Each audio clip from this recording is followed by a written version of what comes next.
guys, Leah and Michelle. It is March 29th, 2017. It's a Wednesday. So, I saw this, and I couldn't believe it was real, but it's a real thing. Now, from what I understand, in Mexico City, you have 90% of women on public transportation are sexually assaulted. That's an astronomical number that should not even exist. But they want to combat this. And that's a good idea. I think they should try to combat it. And I love what Steven Crowder says. So he's like, sometimes I just want to pay money to sit in on the board meetings with who comes up with this idea. So I'm going to actually play you the propaganda trailer. Leah and I have talked about this. She saw it. She told me about it. I have yet to see it. So this is put together by the city of Mexico City. This is their idea of combating sexual assault.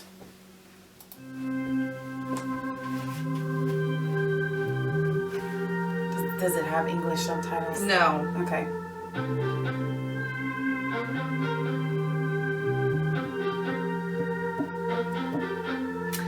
It's a dude. It's a dude with a male anatomy. Yeah. Yep, he said on it.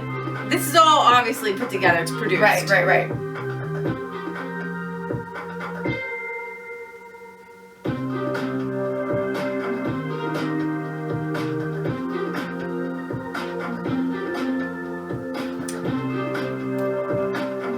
It's that plaque is supposed to remind you that sexual assault is not okay.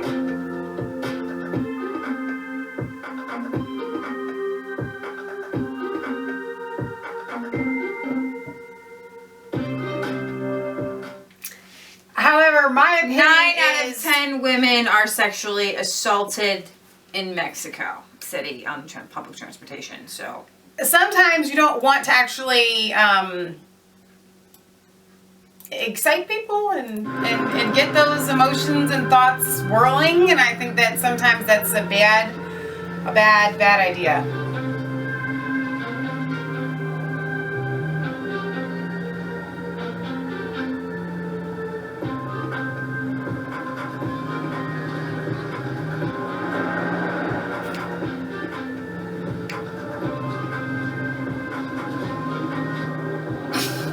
it doesn't even make sense.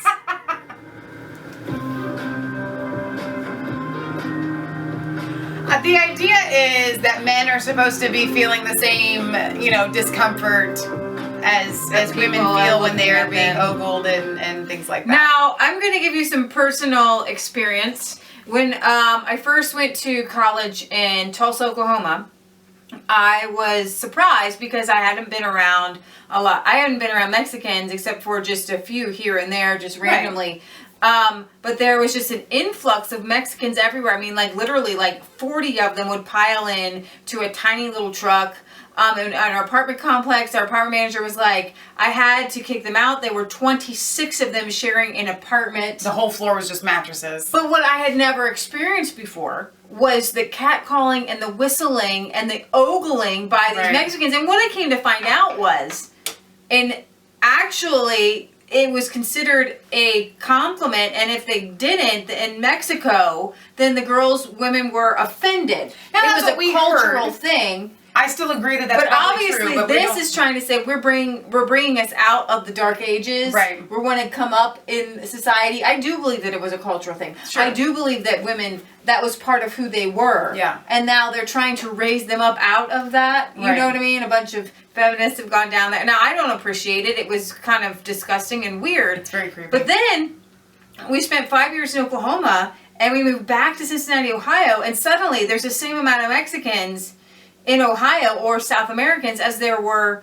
in Tulsa. So there was obviously a mass migration that happened in the late 90s and early 2000s to the entire country.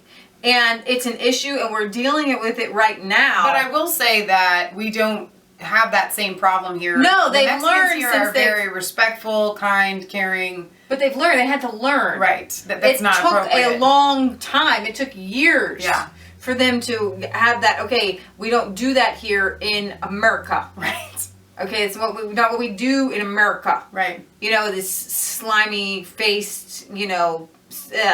It was ogling, but it was they've learned, but obviously in Mexico is where it came from. I mean, it's okay to talk about where it originated. The idea is where it was. I mean, this was for real. This was part of their culture, who they were.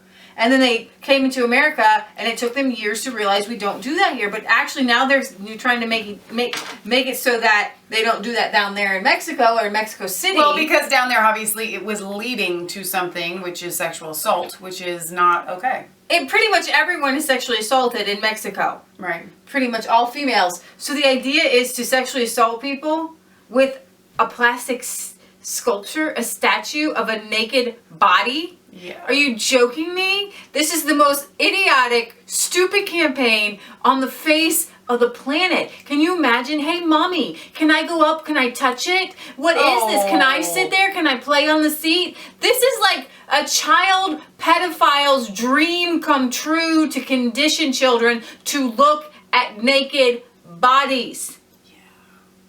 This is so overly disgusting. It's overly repulsive. It's the stupidest thing I've ever heard. And did Crowder have anything else to say about it? It's just stupid. He just said it's stupid. Pretty much it's stupid. I mean, there's not much else to say. It's, this idea is rivaled only by Hijab Barbie, not to be outdone by the child sex dolls for pedophiles. So, some disclaimers before impending the lecture fest. Sexual assault is bad. Men and women who assault others sexually or otherwise should be punished. No one should be sexually assaulted. We get it.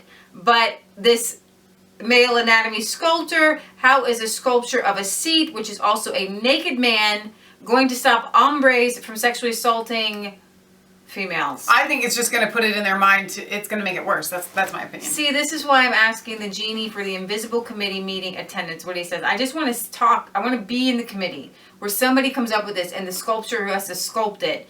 And this campaign is not going to stem sexual assault. If anything, it's going to. Right, that's what I just said. It's going to make it worse. Yep. All right, so this is Michelle signing off for Resistance Chicks, where it's not a conspiracy theory. If it's the truth, don't forget to like, comment, and subscribe to Mass Faith 3 and Resistance Chicks. Ring the bell for notifications, and find us on Facebook and Twitter. We love you guys. Besides the fact I thought this is really funny. Oh my gosh.